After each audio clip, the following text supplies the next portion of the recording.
We sat around the campfire. Uncle Nick pulled out a flask, unscrewed the cap, and took a swig. After a big gulp, he smacked his lips in satisfaction.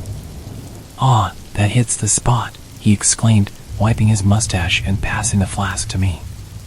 I followed his lead and took a swig, feeling the burn in my throat and the warmth spreading throughout my body.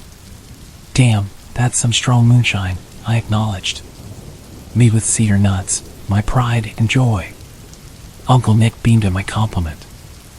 I passed the flask to Bill, who took a sip and winced. "Nah, I'm more of a beer guy myself," he said. Uncle Nick and I shared a glance and laughed. "So, what are we going to do about the catch?" Bill asked. "You mean the lack thereof?" I chuckled. "Yeah. My wife won't believe we went fishing if we come back empty-handed. She barely let me come as it is. Now she'll really give me an earful." "We still have tomorrow," Uncle Nick reassured him. "We might catch something then. But we are running low on cigarettes. I think there's a small village nearby, according to the map. We can make it there and back in an hour." "In this backwater?" Bill raised an eyebrow. "It's probably been deserted for ages." He picked up a stick and poked at the campfire, sending a shower of sparks into the sky. I looked up, marveling at the bright stars scattered across the night sky. It was a sight you couldn't find in the city, and it took my breath away. "We'll make a quick trip there and back," Uncle Nick suggested. 2 hours won't make a difference, and it seems the fish aren't biting anyway." "All right, I'm hitting the sack then," Bill decided. "I'll try my luck with the fishing rods one more time in the morning before we head out." Bill retreated to the tent, while Uncle Nick and I stayed up late, mesmerized by the flickering flames of the campfire until the wood turned to embers. We covered them with sand and called it a night. Bill woke us up before dawn. "I've been sitting with the rods for an hour and a half, and not a single bite," he grumbled. We crawled out of the tent, greeted by the warm sunshine and the aroma of sizzling bacon and eggs. After a hearty breakfast and packing up our gear, we set off towards the village. The sun shone brightly on the old UAZ Jeep. The interior was stuffy, so we rolled down the windows and enjoyed the warm breeze. It was the end of summer, and the beauty of the wilderness surrounded us. The bumpy road stretched ahead, with weeds growing in the tire tracks. "Looks like this village really is deserted," Uncle Nick mused, scratching his head as he steered with one hand. "We've been driving for an hour, and there's no sign of civilization," I added. Suddenly, the car came to a screeching halt, jolting Bill and me forward in our seats. "Good thing we buckled up," Bill muttered. "What happened, Uncle Nick?" Uncle Nick peered out the windshield and whistled. "Well, I'll be," he said. Ahead of us, a deep ravine crossed the road. "Can we make it through in low gear?" I asked. "Nope," Uncle Nick shook his head. "So, are we turning back?" Bill asked. "Why turn back?" Uncle Nick looked puzzled. "We must be close by now. Let's walk from here." We climbed out of the car and started toward the ravine. It was impossible to go around it through the forest, as it was long and curved out of sight, hidden by raspberry bushes. We began our descent, but the loose soil made it challenging. Climbing back up was even more difficult. I helped Uncle Nick, who, despite his sturdy build, was showing his age. Bill, being the youngest, reached the top first and offered us a hand. We climbed up and surveyed the area. "Can't see anything from here," Uncle Nick remarked. It was disappointing after our arduous climb, but we pressed on. The sun climbed higher in the sky, and the shadows of ancient pines stretched across the road in perfect stripes. Ahead lay a mixed forest, and the road curved into it. Driven by curiosity, determination, and Uncle Nick's craving for cigarettes, we trudged on. Finally, after a 15-minute walk, a handful of houses came into view. I counted 5 homesteads. Not much of a village. "You think anyone's still living here?" Bill wondered aloud. As if in response, a deep male voice called out from the right side of the road. "Who goes there?" We turned toward the voice. A stocky man was hurrying toward us through the trees, stepping over fallen logs without a care. We're from the city, Uncle Nick replied. We were fishing nearby and thought we'd ask if we could buy some cigarettes from you. Sure thing, the man said, approaching us and offering his hand. Name's Hank. Pleased to meet you. We introduced ourselves and shook his hand. The road's pretty overgrown, Uncle Nick observed. Don't you folks go anywhere? Oh, we get out every now and then, maybe once every 5 years or so, Hank said. But we have everything we need right here. So, about those cigarettes? Uncle Nick prompted. Oh, right this way, Hank said. I don't have any smokes, but I can offer you some tobacco. Do you like tobacco? I sure do, Uncle Nick replied. We followed Hank, and Bill asked, anyone else living in this village? Yep, sure are, Hank replied. Over there's Jim and his wife. Their son left for the city about 10 years ago, but they stayed. And there's John, too. As we walked, Hank pointed out the occupied homes in the tiny hamlet. He led us to his house and offered Uncle Nick some tobacco and rolling papers. Uncle Nick felt uncomfortable accepting such a gift from someone who lived so far from modern conveniences. He pulled out a tin box of fishing gear and offered Hank a length of fishing line and some brand new hooks and lures in exchange. Well, how about that? Hank exclaimed, delighted with the trade. But there aren't any fish in the river. You have to walk a ways to the lake. I noticed Bill looking glum. He had clearly been hoping for some fishing action. We figured as much, Uncle Nick sighed. Looks like we'll have to head home empty-handed. Oh, you don't have to go back empty-handed, Hank said. There are berries and mushrooms beyond the river. Not as good as fish, but it's something. That's a great idea. Bill brightened up. Uncle Nick, how about we go berry picking? Just stick to the mixed forest, Hank advised. Stay away from the birch grove. Why's that? I asked, my curiosity piqued. Well, you can go there if you want, Hank said. It's just, there's something in there. Something that doesn't let folks who go in come out. You mean like a monster? Bill asked, intrigued. Something like that, Hank nodded.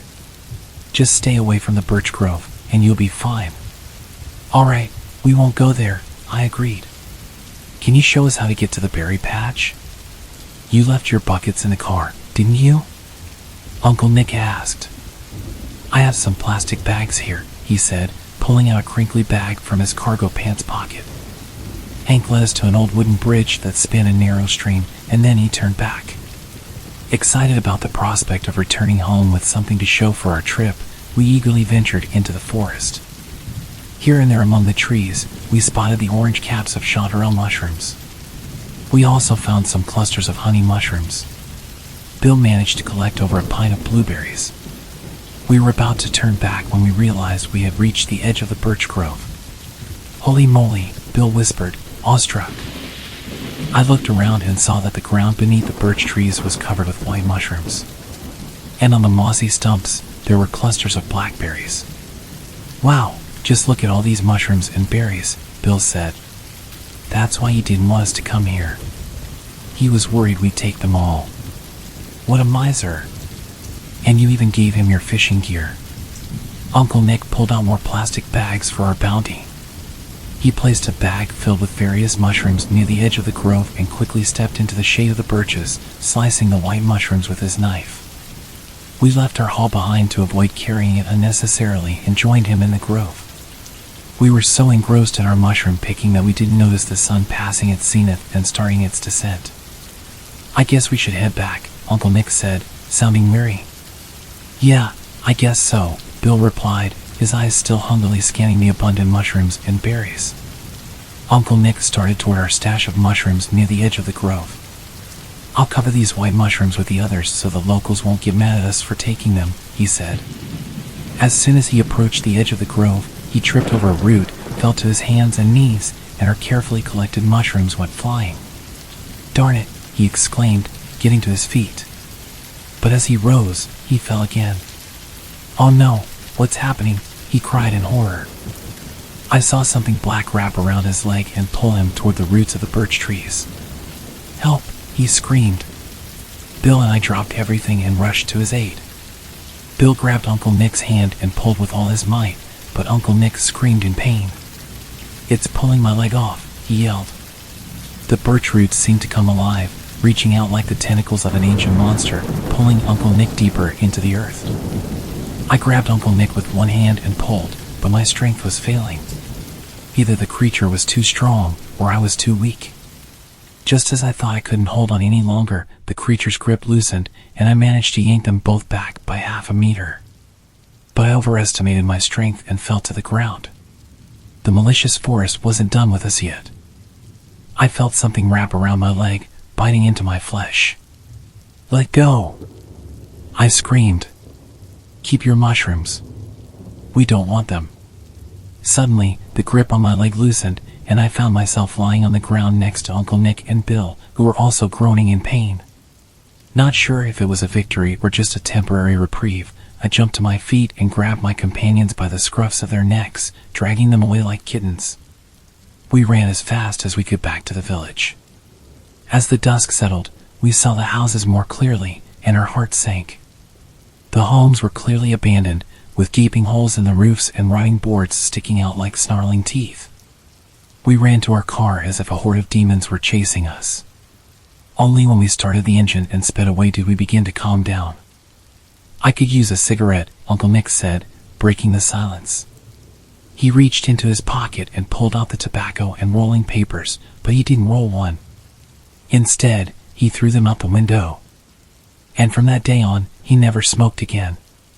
An elderly man, it felt wrong to call him an old-timer, trudged heavily through the woods. In recent years, he had spent so much time among the trees that sometimes he even forgot to return home at night. He didn't have time to waste. In the height of summer, hordes of vacationers would descend upon the forest for picnics and revelries, leaving mountains of trash in their wake. Jake Taylor had been a rescue worker his entire life. He loved his job, valued life, and was one of those rare individuals who cared about the legacy he would leave behind. When he finally retired 5 years ago, he moved closer to nature. While strolling alone or with his wife, Anna Brown, he noticed piles of trash hidden under the branches of spruce trees. From then on, they started bringing bags on their walks, sometimes filling up to 5 to 6 bags of trash. Then, Anna passed away. A year after her death, Jake resumed his walks, but this time he was not alone. He was joined by a large, shaggy dog that resembled a wolf. This creature was an extraordinary member of the fauna kingdom. Moreover, Jake quickly realized that this was not just any ordinary animal. At first, the dog would simply appear out of nowhere and accompany Jake on his walks. They walked in silence until one day, Jake asked, "Who are you?" And to his surprise, he received a clear response in human language. "Consider me the spirit of the forest. Shaggy, dirty, and lousy. I am what my world has become." After a moment of silence, Jake said, "I shall call you Warden." "Call me what you like," the dog nodded. "But now, let's hurry. The birch trees are suffocating. I need your help."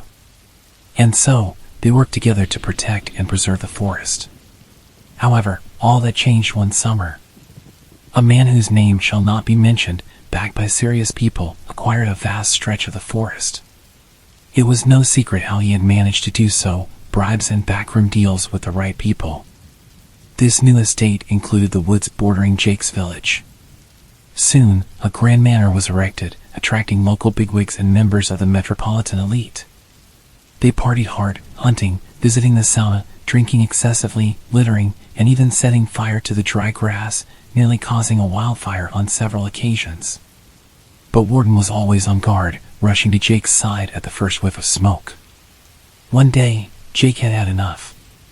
He drove to the estate and, finding the gate closed, was about to turn around when suddenly the gate opened, seemingly unwelcoming of unexpected visitors. "What do you want?" asked the owner, appearing on the porch of his luxurious home. He didn't look too good, not the house, but the landlord himself. His face was swollen from a drinking binge. "My name is Jake Taylor, and I'm a retired rescue worker with the fire department. I live in the neighboring village. I'm kindly requesting that you follow fire safety protocols in the forest. Your guests often carelessly discard their cigarettes, endangering the dry grass. But nothing has caught fire yet, the owner replied nonchalantly. That's true. But I can't be vigilant 24 hours a day. If a fire does start, I'll have no choice but to report it to the fire department, and you'll be facing a hefty fine. The landlord stared at the elderly man for a moment, then threw his head back and laughed. He turned to the door and shouted, Val, get out here. Out came Jake's former boss, still drunk, with a silly grin on his face. Oh, Jake Taylor, what brings you here? Do you know him? The owner asked. Of course. He's a distinguished worker who retired a few years ago. He's threatening to report us and get us fined. Val frowned and turned to Jake. Jake, you've got it all wrong. There are no violations here. Now, beat it, or else, if there is a fire, we'll pin it on you. Got it? With a mocking nod, Val staggered back into the house. You heard him, the landlord smirked. Now, scram. Jake got back into his car, his insides boiling with anger and frustration at his own powerlessness. What could he, a mere retiree, do against them? He felt an overwhelming sense of sorrow for his daughter, who was studying volcanoes in Kamchatka, for she would have to live in this world they had created. How could he and his generation have allowed such scum to rise to power? As Jake drove away, Warden burst out of the forest. Jake braked and opened the door for his companion, who gracefully settled into the front seat. I heard everything, Warden said, taking the bull by the horns. We need to do something. But what can we do? Jake asked. That man will destroy these local forests, and with them, I will cease to exist. A wildfire is only a matter of time. You've seen them. But Jake remained silent. He was pained by the thought that all his efforts over the years might be in vain. He had even built a designated hangout spot to prevent people from wandering into the forest and leaving their trash behind. He had set up benches and a table under a canopy, along with a sandpit, a water tank, and a small trash container. He maintained this area himself, and in recent years, he had encountered many polite tourists who cleaned up after themselves and took their trash with them. Of course, there were still some who preferred the wild experience, but they were few, and the elderly rescuer had breathed a sigh of relief. But now, a new plague had emerged.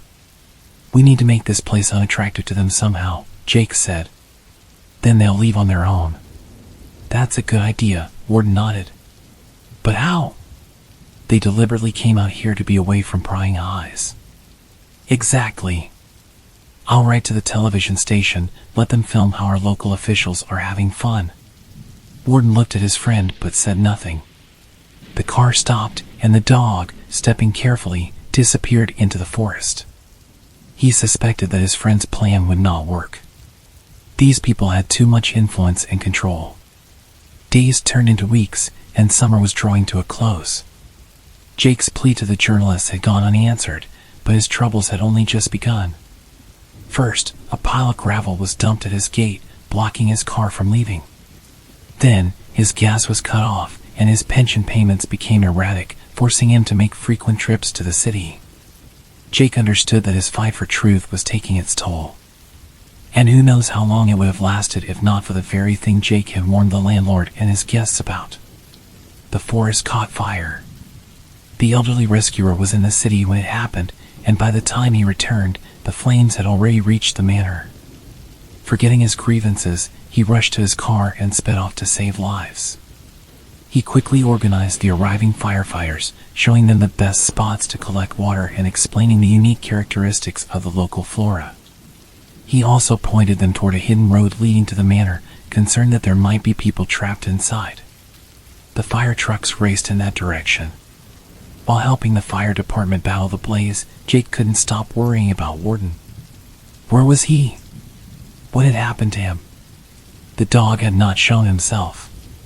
It took several days to fully extinguish the fire, but the elderly rescuer's efforts had not been in vain.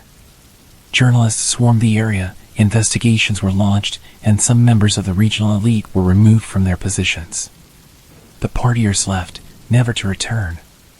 2 weeks after the initial frenzy, the elderly rescuer, as was his habit, walked through the forest, collecting trash.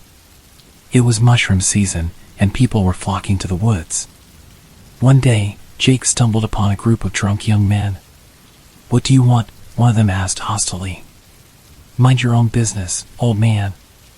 "I just wanted to ask you to please take your trash with you when you leave," Jake replied calmly. The young men nodded, and one of them mockingly added, "Oh, we certainly will." Suddenly, a chorus of howls pierced the air. Jake was surprised, as there were no wolves in these woods. "What's that?" the young men asked, their faces betraying their fear. "Wolves," Jake replied nonchalantly. Without another thought, the young men grabbed their belongings and fled the dangerous forest. As soon as they were out of sight, Warden emerged from the bushes and enthusiastically wagged his tail. "Warden, where have you been?" Jake asked. "I was inspecting the forest after the fire and rescuing any animals I could find." "Was that you howling?" "Yes, it was me." "Did it scare them off?" "It sure did. They ran for their lives." "Now, shall we continue our patrol?" And so, the man and his dog ventured deeper into the forest. Until his dying day, Jake protected the forest and nature from vandals, arsonists, and litterbugs. And even after Jake Taylor left this world, the villagers would occasionally spot a distant figure of an elderly man walking with a large, shaggy dog.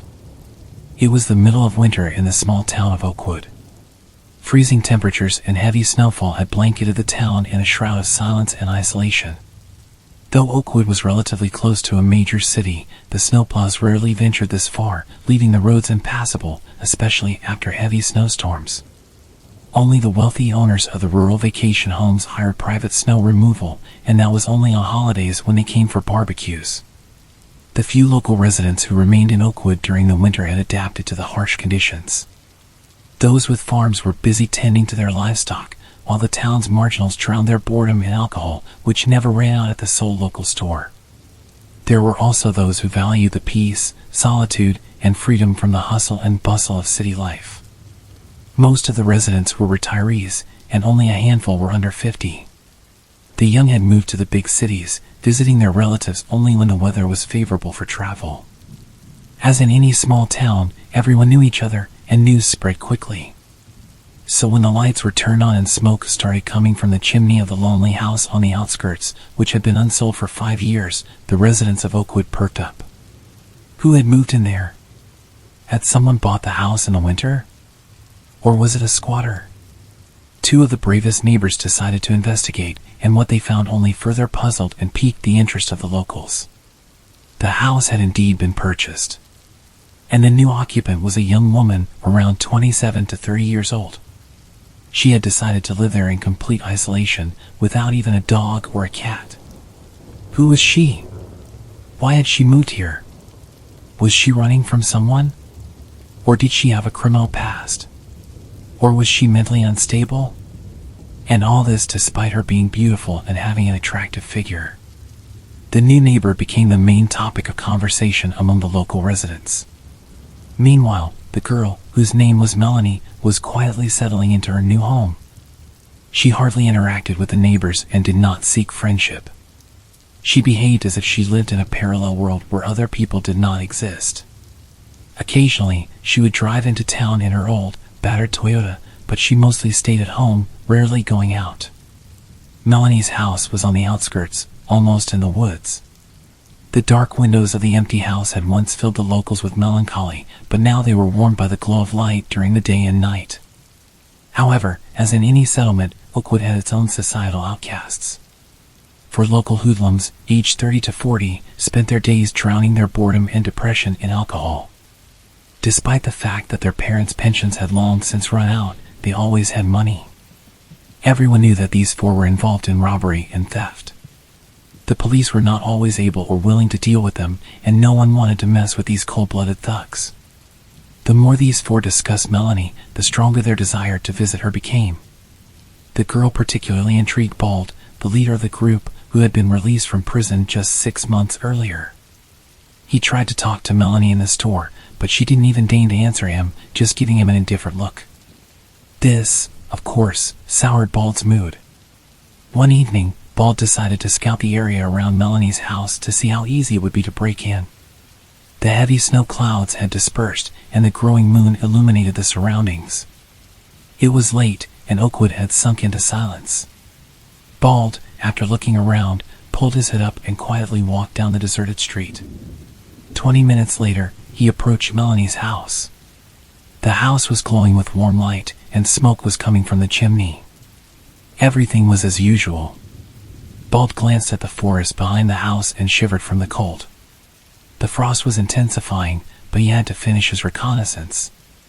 Before his incarceration, Bald had been a burglar, and he immediately noticed that Melanie's front door was just a standard one.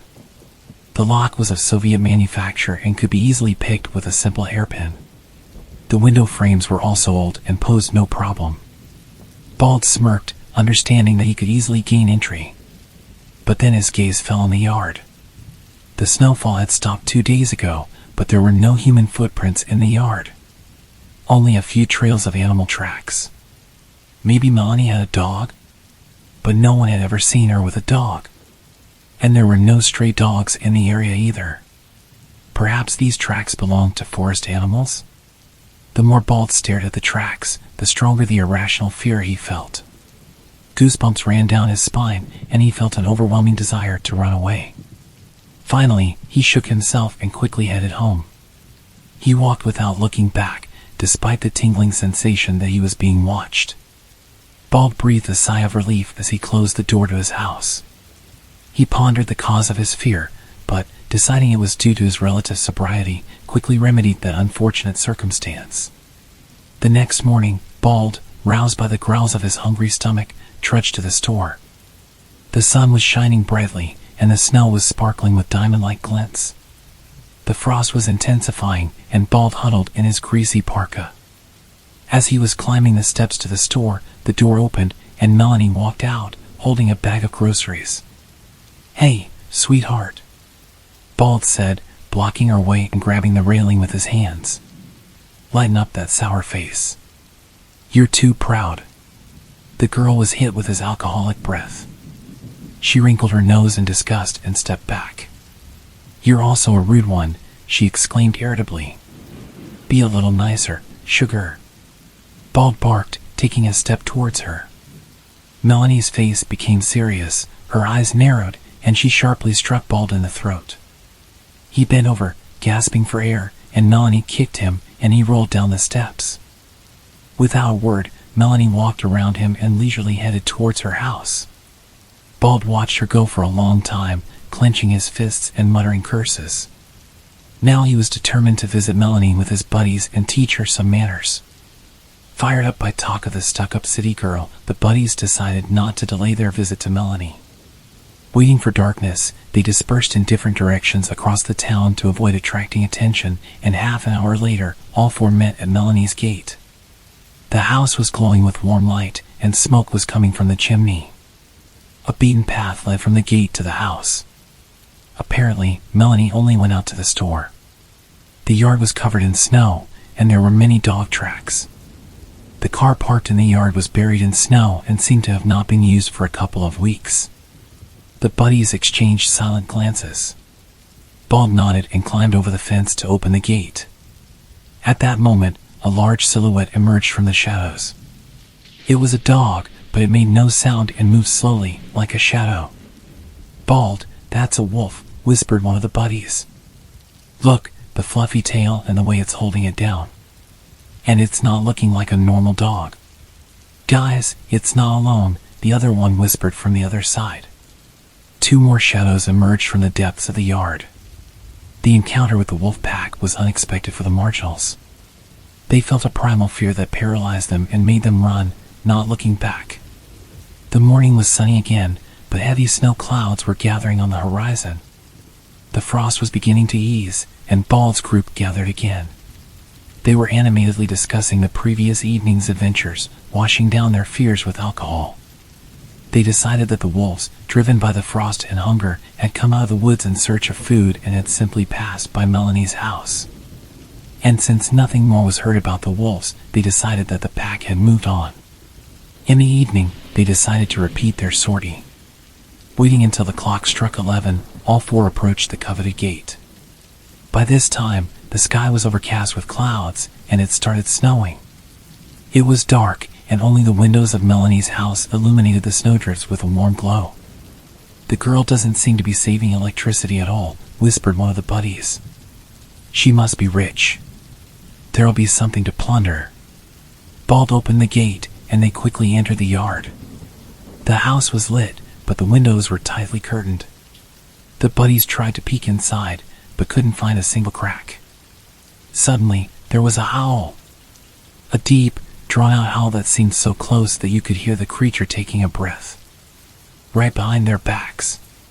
Turning around, they saw a figure silhouetted against the dark sky and the snowy haze. It was the shape of a dog or a wolf, but the creature was the size of a yearling calf.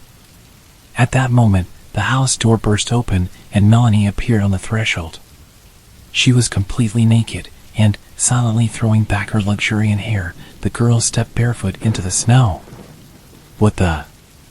Bald stammered, losing the remnants of his drunkenness. "You really are crazy." The girl took a few more steps and then suddenly fell forward on her hands. At that moment, her body began to change. Her shoulders and arms lengthened, her jaw transformed into a muzzle, and thick fur covered her entire body. In front of the terror-stricken marginals stood a huge she-wolf, hackles raised and growling ominously. Tearing their vocal cords with screams, they fled, driven by animal terror and complete madness. The next morning, the residents of Oakwood found two of the local alcoholics frozen to death. One was found at the bus stop, huddled in the corner behind the bench, and the other under the store. The third, who was bald, was found in the woods in the spring when the snow had melted. There were no signs of struggle on any of them, only one cause of death, the frost. And what happened to the fourth? He survived, but went insane.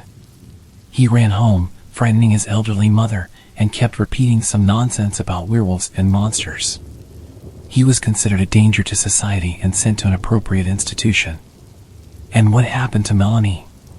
The windows of her little house continued to glow with warm light, never dimming, day or night. The neighbors whispered that she must be wealthy since she spent so much on electricity. And since no one ventured to the remote house, no one noticed that the electricity, which had been disconnected by the previous owners, had never been reconnected.